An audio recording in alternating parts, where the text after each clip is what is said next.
কি হয়েছে চিন্টু? আমার সব চকলেট এবং মিষ্টি বন্ধুকে দিতে হয়েছিল, কেন? কারণ সে আমার অনেক প্রশংসা করছিল। আমারও ভালো লাগলো। তোমার বন্ধু তো খুব লোভী ছিল। লোভী? ওটা আরো কি? আমি তোমাকে এক লোভী শেয়াল কাককে কিভাবে বোকা বানাই গল্পের সেই কাকের সম্পর্কে তোমাকে জানাবো। হ্যাঁ, একটি সুন্দর উজ্জ্বল সকাল। বাহ, এটা আমার দিন। আমি শুধু পনির ভালোবাসি। উড়ে গিয়ে জঙ্গলের এক গাছের ডালে উঠে বসে পনিরটি খাবো।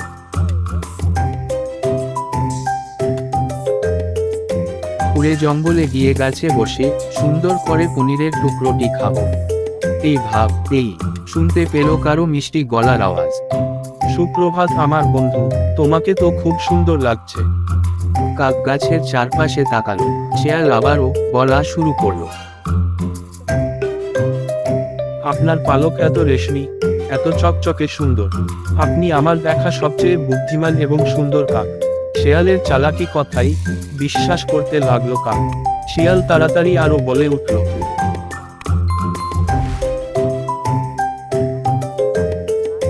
আমি যদি তোমার গান শুনতে পেতাম, তাহলে আমি আমার বন্ধুদের বলতে পারতাম তোমার সৌন্দর্য এবং গলার সুরটাও কতটা সুন্দর।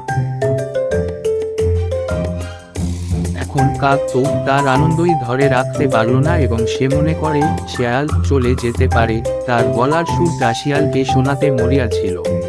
কাক গান গাইতে যেতেই মুখ খুলতেই পনিরটি তার চোখের সামনে থেকে পিছলে মাটিতে পড়ে গেল। ঠিক সেই মুহূর্তে শিয়াল পনিরটি ধরে খেয়ে ফেলল।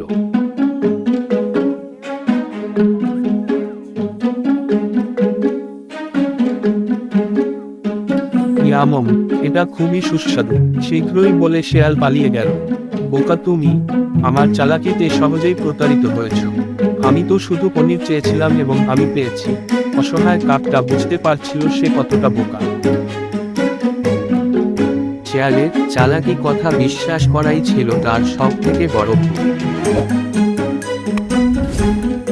তাই মনু, চাটুকারদের থেকে সবসময় সতর্ক থাকা উচিত, যারা তাদের এমন লোভের জন্য অন্যদের মিথ্যায় প্রশংসা করে। হ্যাঁ মনু, দুঃখে সেই গরিব কাকের মতোই আমার প্রিয় চকলেটগুলোকেও বন্ধুর হাতে তুলে দিলাম। আমিও কেমন বোকা।